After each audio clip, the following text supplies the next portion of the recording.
Shalom Bapak Ibu Saudaraku yang kasih dalam Tuhan. Kami ucapkan selamat sabat sekali lagi. Dari Lumajang kami menyapa saudara-saudara dimanapun saudaraku berada saat ini.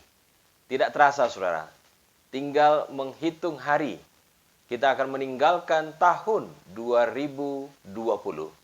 Dan kita akan memasuki tahun yang baru, 2021. Namun di sabat terakhir tahun 2020 ini, kita bersyukur Tuhan memberikan kesempatan sekali lagi bagi kita untuk mempelajari kebenaran firman-Nya. Saya percaya bahwa saudara-saudara saat ini semua dalam keadaan baik, sehat, tidak kurang satu apapun. Dan puji Tuhan, oleh karena berkat-Nya, Dia telah memberikan karunia kesehatan kembali kepada saya. Dan oleh karena berkat Tuhanlah, maka dengan kesehatan ini, saya pun boleh kembali melayani. Bapak Ibu, saudaraku yang kasih dalam Tuhan, mari kita tunduk kepala sejenak, kita akan berdoa. Allah kekal, Bapa kami yang di sorga, terpujilah nama-Mu. Terima kasih Tuhan, oleh karena berkat dan penyertaan-Mu lah, kami boleh diberikan kesehatan, bahkan kesempatan untuk kembali belajar kebenaran firman Tuhan. Biarlah kasih-Mu menolong kami. Roh Kudus Tuhan membuka hati kami, sehingga kami dapat memahami pekabaran firman yang kami akan dengar pada pagi yang indah ini. Kasih-Mu menolong kami, agar kami pun dapat menghidupkannya di dalam kehidupan kami. Terima kasih Bapa. Jadilah kehendak-Mu dalam kehidupan kami. Dalam nama Tuhan Yesus kami sudah berdoa. Amin. Bapak Ibu saudaraku yang kasih dalam Tuhan, pada sabat Tuhan yang kudus dan diberkati ini, pekabaran firman Tuhan, saya beri judul, Tindakan Tuhan Tidak Tepat. Kita akan membuka Alkitab kita untuk bisa memahami hal itu. Nah, sebelum masuk kepada pembahasan firman Tuhan ini, saya ingin bertanya kepada saudara-saudara. Pernahkah saudaraku mendengar sebuah istilah dalam bahasa Jawa, anak polah, bopo kepradah. Ini bagi orang Jawa sebuah peribahasa yang bisa dikatakan sudah lazim didengar. Anak polah itu artinya kalau anak berlaku atau berbuat sesuatu, membuat satu masalah. Bopo kepradah artinya bapaknya yang kena getahnya. Bapaknya yang kena akibatnya. Anak yang melakukan satu tindakan yang tidak terpuji, maka bapak yang kena akibatnya. Tapi bagaimana kalau seandainya pepatah itu dibalik? Bopo keprat, bopo polah. Nah, bapaknya yang bikin masalah, anak kepradah. Ayah bikin masalah, anak yang kena getahnya. Terus bagaimana itu? Nah, kita akan coba pelajari pekabaran firman Tuhan. Karena ada banyak orang yang mengatakan bahwa dosa orang tua, dosa kakek nenek, dosa nenek moyang diwariskan kepada anak cucunya. Apakah benar bahwa kita yang sekarang ini tidak ikut-ikut apa yang dilakukan oleh ayah kita, apa yang dilakukan oleh mungkin nenek moyang kita dulu, lah kok kita sekarang yang makan atau kena getahnya. Ya. Ada orang mengatakan orang mangan nongkone, gitu. Kena pulute. Tidak makan nangkanya, kena getahnya. Nah kan tidak enak atau begitu itu. Banyak orang yang saat ini beranggapan seperti itu. Memang saudaraku yang kasih, di negara kita sudah menjadi rahasia umum, bukan lagi sebuah hal yang aneh, ya. Pernah terjadi bahwa jika ayahnya atau ibunya, kakeknya, seorang ini terlibat satu organisasi terlarang yang lalu yang pernah disebutkan, maka 7 turunan dia tidak bisa menjadi pegawai negeri. Lah, yang jadi anggota organisasi terlarang itu dulu mungkin ayah, mungkin kakeknya, buyutnya. Lah sekarang dia kan sudah beragama. Dia kan sudah memiliki keyakinan. Kenapa tidak boleh jadi pegawai negeri? Ini fakta, saudara. Tetapi apakah itu berlaku juga di dalam ilmu agama, di dalam kerohanian kita? Popopolah anak kepada, apa benar seperti itu? Kita akan membuka Alkitab kita, dan pagi hari ini kita akan menyelidiki satu pasal dari kitab Yehezkiel, yaitu pasalnya yang ke-18. Kita buka Alkitab kita di dalam buku Yehezkiel pasal 18. Perikop ini berjudul, setiap manusia bertanggung jawab atas dirinya. Baik, kita akan baca perlahan-lahan dan kita akan coba telaah. Karena dari satu pasal ini, saudara, kita mendapatkan dua tema inti. Dua tema inti, nanti saya akan terangkan. Baik, di ayatnya yang pertama dikatakan demikian, dan selanjutnya. Maka datanglah firman Tuhan kepadaku. Ada apa dengan kamu, sehingga kamu mengucapkan kata sindiran ini di tanah Israel? Ayah-ayah makan buah mentah, dan gigi anak-anaknya menjadi ngilu. Demi aku yang hidup, demikianlah firman Tuhan Allah, kamu tidak akan mengucapkan kata sindiran ini lagi di Israel. Saudaraku yang kasih, pernah nyindir Gusti Allah enggak? Ini orang Israel ini wanimen ya. Orang Israel ini terlalu berani. Dia atau mereka menyindir Tuhan. Dikatakan, masa bapaknya makan pencit, semara pencit ge, tahu pencit itu bahasa Jawanya mangga muda, saudara. Kalau bapaknya makan mangga muda, lah kok anaknya yang giginya ngilu. Masa bapaknya yang makan, anaknya yang ngilu giginya. Ini kata-kata sindiran yang diucapkan bangsa Israel kepada Tuhan. Bukan main. Tuhan disindir, saudara. Dan firman Tuhan akhirnya mengatakan seperti ini lewat nabinya Yehezkiel. Sungguh semua jiwa aku punya, baik jiwa ayah maupun jiwa anak. Aku punya, dan orang yang berbuat dosa itu yang harus mati. Jadi rupanya sindiran ini disebutkan waktu itu di kalangan orang Israel, bahwa anak-anak turut menanggung kesalahan orang tua.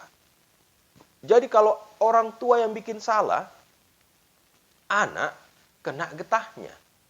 Jadi kalau orang tua bikin dosa, dosa itu diwariskan untuk anak-anaknya. Loh, kok iya toh?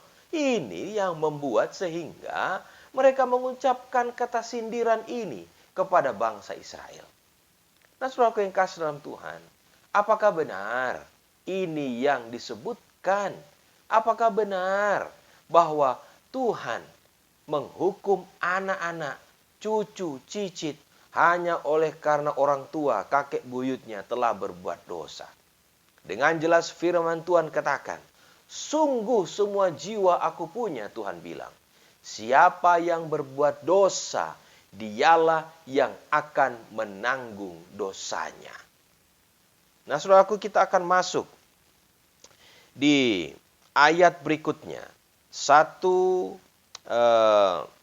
perikop ini ada beberapa pembagian ya. Saya ingin saya sampaikan supaya kita bisa memahami bagaimana tema per tema dari perikop ini. Ayatnya yang kelima. Demikian, saudara.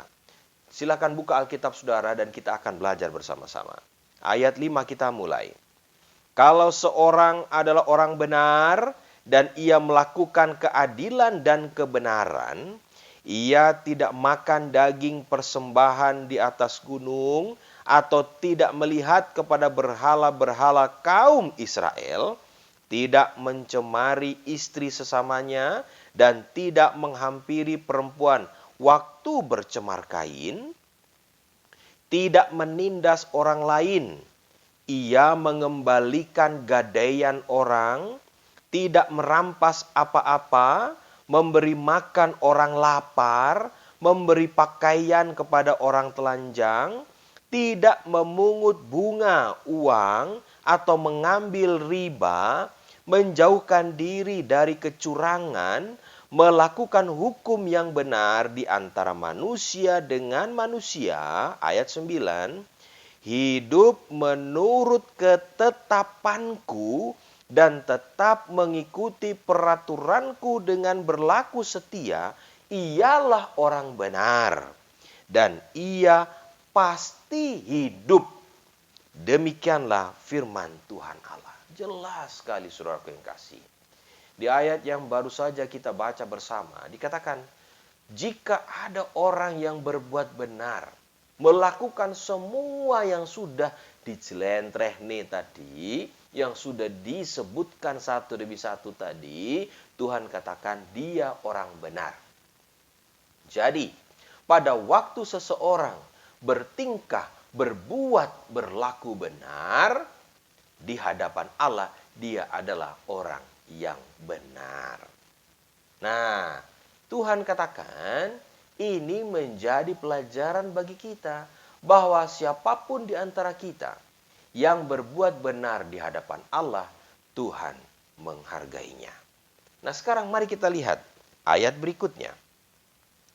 Tetapi kalau ia melahirkan seorang anak, perhatikan ini, jikalau ia melahirkan seorang anak yang menjadi perampok dan yang suka menumpahkan darah atau melakukan salah satu dari hal-hal itu, walaupun ayah tidak melakukan satu pun, juga makan daging persembahan di atas gunung dan mencemari istri sesamanya, menindas orang sengsara dan miskin, merampas, tidak mengembalikan gadaian orang, melihat kepada berhala-berhala dan melakukan kekejian, memungut bunga uang, dan mengambil riba, orang yang demikian tidak akan hidup. Segala kekejian ini dilakukannya, ia harus mati, darahnya tertimpa kepadanya sendiri. Dengan jelas firman Tuhan katakan, lewat nabinya Yehezkiel, kalau ada orang tua, ayah, yang melahirkan anak, artinya yang punya anak, lalu dia menjadi penjahat, ayat yang baru saja kita baca, darahnya tertanggung atasnya sendiri. Jadi bukan bapaknya yang nanggung. Kalau anak pola, bopo tidak menanggung. Jadi dikatakan tadi, jelas bahwa firman Tuhan mau supaya kita paham hal ini. Jadi saudaraku yang kasih, kalau namanya anak, ya, di pepatah Jawa itu berkatakan, doksak petarangan mesti enek sing bentes. Artinya anak ayam, ya, itu induk ayam punya beberapa telur yang dierami, mesti ada satu yang tidak jadi. Artinya bisa jadi dari sekian banyak anak yang dilahirkan, yang lain jadi orang benar maksudnya saudara. Ada barangkali satu yang tidak benar. Ada barangkali satu yang hidupnya itu menyimpang. Jadi walaupun orang tuanya itu baik-baik, bisa jadi ada satu di antara anak-anaknya yang tidak baik. Nauzubillah min zalik, semoga Tuhan jauhkan. Semoga Tuhan jadikan semua anak-anak kita orang-orang baik. Amin. Jangan sampai ada yang bentes. Jangan sampai ada yang rusak. Biarlah semua anak-anak kita aman, amin. Semua sehat walafiat jasmani rohani di dalam Tuhan. Amin. Jadi biarlah Tuhan yang akan menolong. Nah, terlepas dari yang namanya anak tadi yang bisa dikatakan ada barangkali yang tidak benar, Tuhan dengan jelas katakan, kalaupun ada orang tua yang punya anak seperti ini, orang tua tidak menanggung dosa anak. Dengan jelas Tuhan katakan, dosanya tertanggung kepadanya sendiri. Nah, jadi tidak benar yang dikatakan tadi, kalau anak makan mangga muda yang ngilu bapaknya. Nah, itu tidak benar. Ya, ini sindiran orang Israel. Baik, kita lihat berikutnya. Ayat 14. Sesungguhnya, kalau ia melahirkan seorang anak dan anak ini melihat segala dosa yang dilakukan ayahnya. Lah, kalau ini anaknya baik, bapaknya sing orang genah, saudara. Bapaknya yang polah, ya, dikatakan. Kalau dia melihat segala dosa yang dilakukan ayahnya, tetapi menginsafi hal ini. Dia sadar bapak itu tidak benar. Bapak itu salah. Apa yang bapak lakukan itu dosa. Sehingga tidak melakukan seperti itu. Ia tidak makan daging persembahan di atas gunung. Tidak melihat kepada berhala-berhala kaum Israel. Tidak mencemari istri sesamanya. Tidak menindas orang lain. Tidak mau meminta gadai. Tidak merampas apa-apa, memberi makan orang lapar, memberi pakaian kepada orang telanjang, menjauhkan diri dari kecurangan, tidak mengambil bunga uang atau riba, melakukan peraturanku dan hidup menurut ketetapanku. Perhatikan ini saudara-saudara. Orang yang demikian tidak akan mati karena kesalahan ayahnya. Ia pasti hidup. Ayat berikutnya, ayat 18 katakan, ayahnya yang melakukan pemerasan, yang merampas sesuatu, dan yang melakukan hal-hal yang tidak baik di tengah-tengah bangsanya, sungguh ia akan mati karena kesalahannya. Saudaraku yang kasih dalam Tuhan, firman Tuhan dengan jelas memberikan gambaran kepada kita umat Tuhan sekarang ini. Tidak ada dosa yang diwariskan. Tidak ada dosa yang diturunkan kepada anak-anaknya.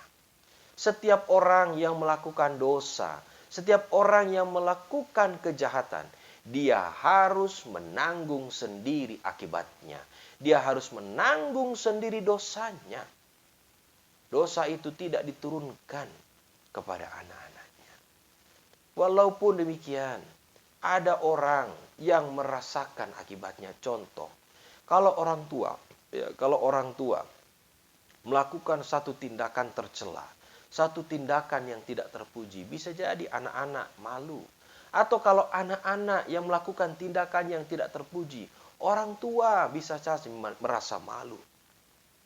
Tetapi orang tua ataupun anak tidak menanggung apa atau dosa yang dilakukan oleh anak ataupun oleh orang tuanya. Mereka yang berbuat dosa, merekalah yang harus menanggung dosanya sendiri. Dengan jelas firman Tuhan katakan, siapa yang berbuat dosa, baginyalah dosa itu tertanggung. Nah, saudaraku yang kasih dalam Tuhan, saya percaya bahwa Allah mengaruniakan kita hikmat untuk memahami hal ini. Ya. Baik, mari kita lihat sekarang ayat berikutnya. Tetapi kamu berkata, mengapa anak tidak turut menanggung kesalahan ayahnya? Karena anak itu, ini jawaban Tuhan, karena anak itu melakukan keadilan dan kebenaran, melakukan semua ketetapanku dengan setia, maka ia pasti hidup. Orang yang berbuat dosa, itu yang harus mati. Anak tidak akan turut menanggung kesalahan ayahnya, dan ayah tidak akan turut menanggung kesalahan anaknya.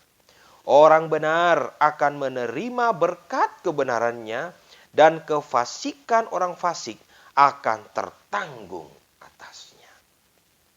Bapak Ibu Saudaraku yang kasih dalam Tuhan, pagi ini kita belajar bahwa apa yang saudara dan saya lakukan semua adalah pilihan kita masing-masing.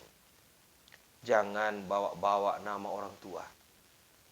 Jangan juga berpikir bahwa apa yang saudaraku dan saya lakukan nantinya akan jatuh kepada anak-anak keturunan kita. Tuhan sudah berfirman, barang siapa yang berbuat dosa, dia sendirilah yang akan menanggung dosanya. Saudaraku yang kasih dalam Tuhan, sindiran ini banyak kali terjadi. Karena saudara dan saya mungkin kita berharap, kenapa ya hidup saya kok susah? Padahal saya ini sudah hidup benar di hadapan Tuhan. Orang tua saya, okelah saya akui. Memang orang tua saya telah berbuat dosa.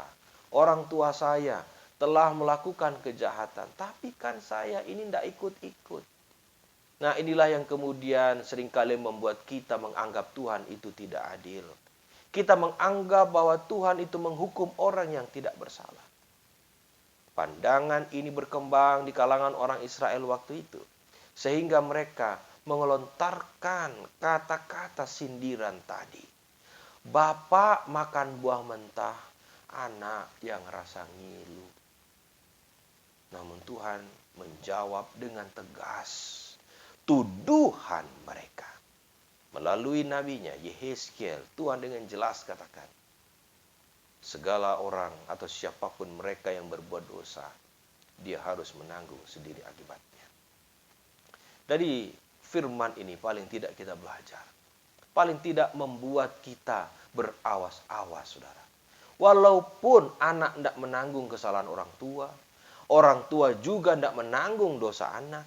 Tapi sebagai umat Allah, wajiblah kita berhati-hati dalam menjalani hidup. Karena kita ini terkait dengan banyak orang.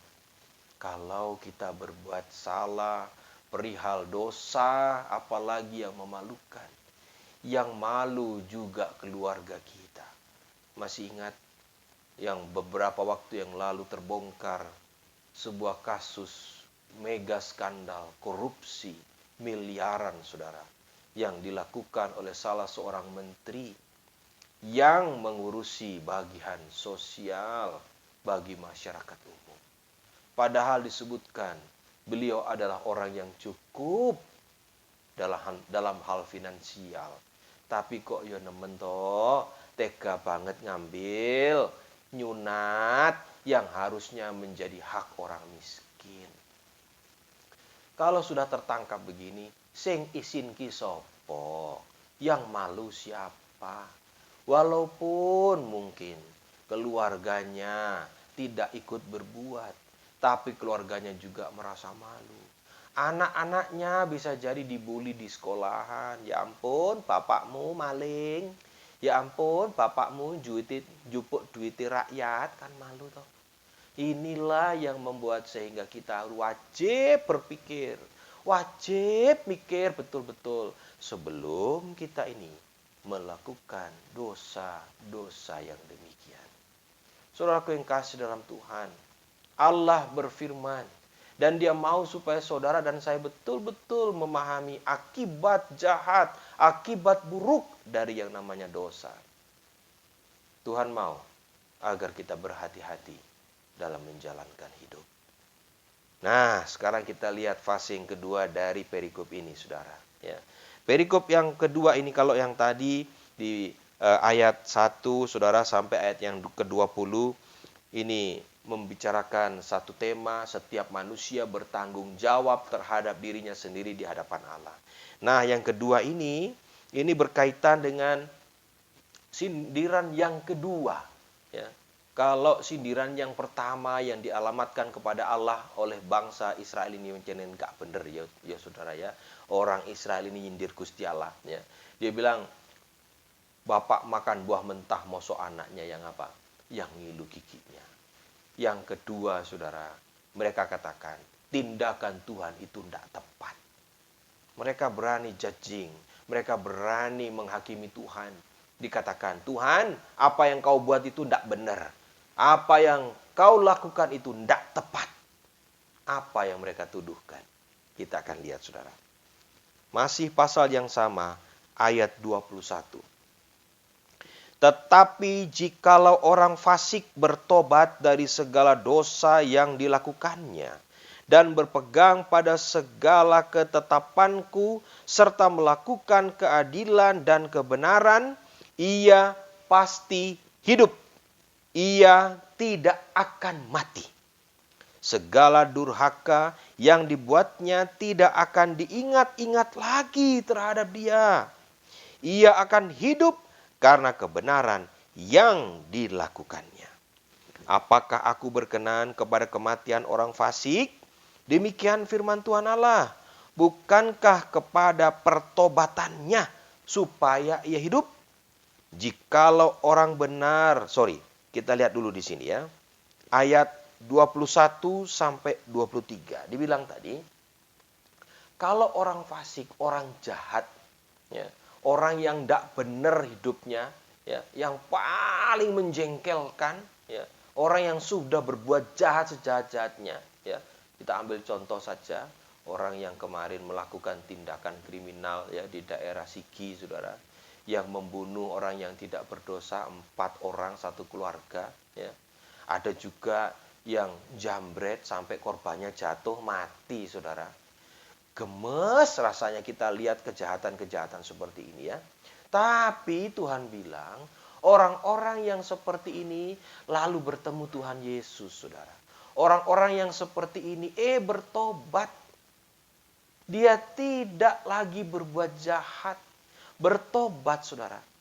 Ya, walaupun kejahatannya yang tadi saya bilang gemes sih, rasanya kita mau rasanya begitu ya saudara. Dibilang tadi, jika dia bertobat, Tuhan katakan ia tidak akan diingat-ingat lagi kesalahannya. Tuhan akan membenarkan dia. Tuhan akan mengampuni dia. Dan Tuhan tidak akan menghukumnya. Loh, ini yang disebut tindakan Tuhan tidak tepat, saudara. Ya. Tidak tepat jari de sopo. Menurut siapa? Katanya orang Israel. Ya, kita baca ayat berikutnya. Jikalau orang benar berbalik dari kebenarannya dan melakukan kecurangan seperti segala kekejian yang dilakukan oleh orang fasik, apakah ia akan hidup? Segala kebenaran yang dilakukannya tidak akan diingat-ingat lagi. Ia harus mati karena ia berubah setia dan karena dosa yang dilakukannya. Jadi kalau ada orang jahat, tobat, saudaraku yang kasih, Tuhan katakan dia akan diampuni. Dia tidak diingat lagi kesalahannya dan dia akan mendapatkan hidup kekal. Lah, aku ini tobat loh ya. Lah, sekarang orang benar sak lawase urip ora tahu ngelarani atine liyan. Sepanjang hidup tidak pernah dia menyakiti hati orang. Ya, ini orang baik banget. Lah kok satu saat tergelincir korupsi toh. Satu saat tergelincir satu kesalahan, satu dosa yang fatal. Tuhan bilang segala kebaikannya yang dulu itu hilang. Segala kebaikannya yang dulu, kebenarannya ya yang benar-benar yang lama itu tidak diingat lagi. Kenapa? Karena dia telah berubah setia kepada Tuhan. Dia akan mendapatkan hukuman. Lah yang seperti ini loh yang diprotes. Kita lihat ya. Ayat berikutnya dikatakan demikian. Tetapi kamu berkata, tindakan Tuhan tidak tepat. Dengarlah dulu, hai kaum Israel, apakah tindakanku yang tidak tepat, ataukah tindakanmu yang tidak tepat? Kalau orang benar berbalik dari kebenarannya dan melakukan kecurangan sehingga ia mati, ia harus mati karena kecurangan yang dilakukannya. Jadi kalau orang benar ini lakukan satu tindakan kecurangan saja, dia harus mati karena kecurangannya itu. Sebaliknya, Kalau orang fasik bertobat dari kefasikannya yang dilakukannya dan ia melakukan keadilan dan kebenaran, ia akan menyelamatkan nyawanya. Ia insaf dan bertobat dari segala durhaka yang dibuatnya. Ia pasti hidup, ia tidak akan mati. Tetapi kaum Israel berkata, lihat ini, orang Israel berkata, tindakan Tuhan tidak tepat. Apakah tindakanku yang tidak tepat, hai kaum Israel, ataukah tindakanmu yang tidak tepat? Jadi menurut bangsa Israel, Gusti Allah ini tidak adil, tidak benar, tidak tepat pengadilannya. Lah orang jahat yang membunuh yang di Sigi yang lalu, ya toh. Banyak yang lain yang dilakukan orang-orang jahat, ya.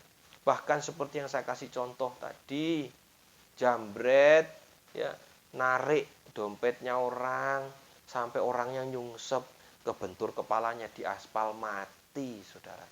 Loh, ngene kok ya diampuni to ya. Pada waktu mereka melakukan kejahatan, apa ndak eling. Nah sekarang ya mereka bertobat. Dan saat mereka bertobat, Gusti Allah mengampuni. Lah, orang Israel bilang, ndak benar.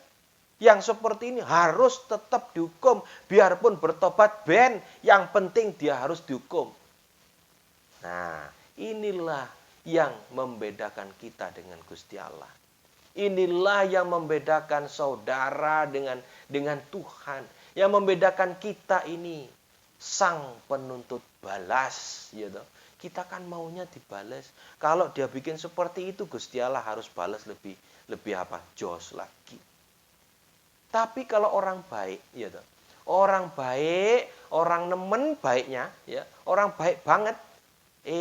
Oleh karena khilaf, saudara, ya, dia melakukan satu tindakan yang tidak benar. Daud itu orang baik, benar, benar. Orang benar, iya benar. Khilaf. Dia ambil istrinya orang. Ya. Tuhan katakan, dia salah. Dia salah. Tapi kalau dia bertobat, Tuhan ampuni dia. Nah inilah yang kita tidak ngerti, saudaraku yang kasih. Makanya kenapa orang Israel kok bilang tindakan Tuhan itu tidak tepat. Ya. Jadi kalau orang jahat sak lawase urip, ya wis bener ki dicap wong jahat. Ben tobat ya tetap dihukum. Itu maksudnya orang Israel. Lah kalau orang baik keserimpet ya namanya ya. Jadi terjegal, jatuh. Ya tetap dia orang baik ya. Kebaikannya yang banyak itu ya tidak boleh dihilangkan. Loh ada pepatah yang mengatakan ya, kering setahun habis dihapus oleh hujan semalam.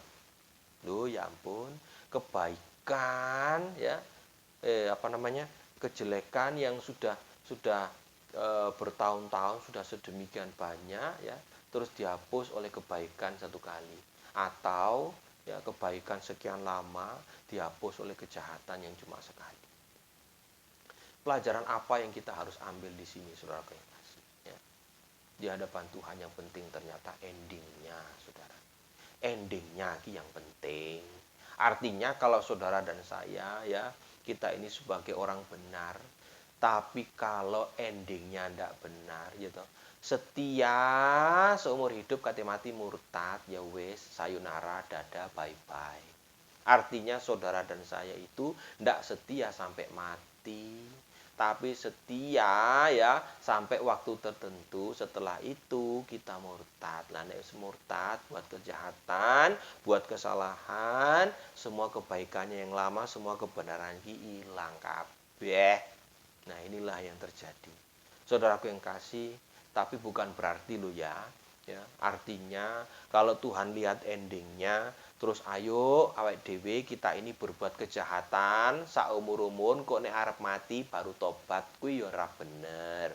Jadi kalau saudara dan saya ya sudah mengenal kebenaran Tuhan, lah ayo kita sebagai umat Tuhan ini hiduplah yang benar, mulai dari saat mengenal sampai mati. Artinya Keselamatan itu adalah anugerah Gusti Yesus.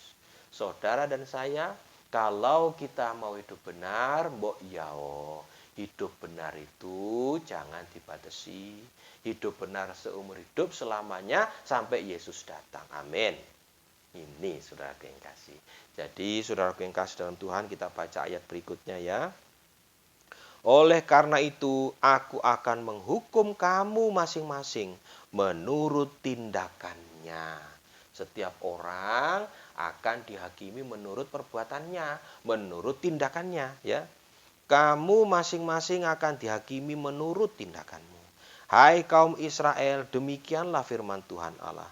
Bertobatlah dan berpalinglah dari segala durhakamu, supaya itu jangan bagimu menjadi batu sandungan, ya, yang menjatuhkan kamu ke dalam kesalahan. Buangkanlah daripadamu segala durhaka yang kamu buat terhadap aku, dan perbaharuilah hatimu dan rohmu. Nasihat Tuhan katakan bertobat, ya. Karena Tuhan tidak mau setiap umatnya itu binasa, saudara. Ya, firman Tuhan katakan dalam buku 2 Petrus 3:9, karena kesabaranmu dia menunggu kamu untuk tobat. Ya, dia tidak mau umatnya mati binasa, dia tidak mau. Dia mau supaya kita itu tobat, bertobat betul. Buangkanlah daripadamu segala durhaka yang kamu buat terhadap aku, dan perbaharuilah hatimu dan rohmu. Mengapakah kamu akan mati, hai kaum Israel? Sebab aku tidak berkenan kepada kematian seseorang yang harus ditanggungnya. Demikianlah firman Tuhan Allah. Oleh sebab itu, ini saudaraku perhatikan, bertobatlah supaya kamu hidup. Saudaraku yang kasih dalam Tuhan, menjadi kesimpulan pembahasan firman Tuhan pada Sabat Tuhan yang kudus pagi ini, di Sabat terakhir tahun ini. Ya. Yang pertama, siapa yang berbuat dosa dia yang harus mati. Artinya, setiap orang bertanggung jawab terhadap keselamatannya sendiri di hadapan Allah. Ayah tidak akan menurunkan dosanya kepada anak. Anak juga tidak akan menanggung dosa ayahnya. Anak juga yang pola, anak yang berbuat dosa tidak akan ditanggung dosanya oleh ayahnya. Siapa yang berbuat salah, siapa yang berbuat dosa, dia harus menanggung sendiri dosanya. Ya. Yang kedua, dosa itu tidak diwariskan. Jadi jangan saudaraku berpikir bahwa saudaraku sekarang ini sementara menanggung dosa nenek moyang. Tidak. Nenek moyang ki urusane dhewe, dosane ditanggung dhewe, ya. Allah menghakimi itu dengan adil. Ini yang ketiga, ya. Seringkali kita menganggap penghakiman Tuhan itu tidak adil, tindakan Tuhan itu tidak tepat. Keliru, saudaraku.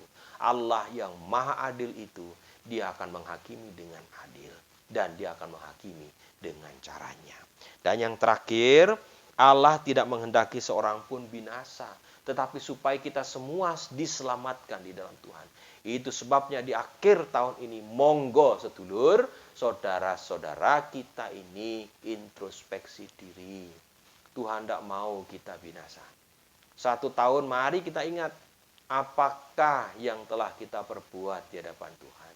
Kalau kita sadar, mari kita kembali kepada Allah. Mari kita perbaiki diri. Tahun 2021 masih tinggal hitung berapa hari lagi. Paling tidak, saudara dan saya betul-betul belajar dari apa yang telah kita perbuat di tahun 2020. Jangan mengulangi kesalahan yang sama.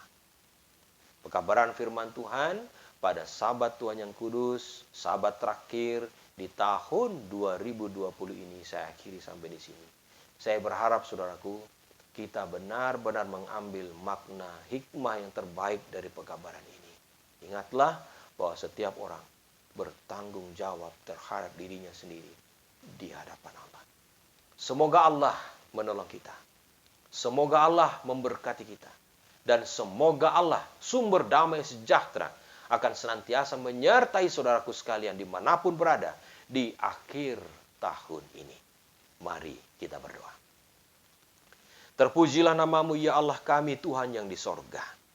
Kami ucap syukur atas pekabaran firman-Mu yang begitu indah pagi ini.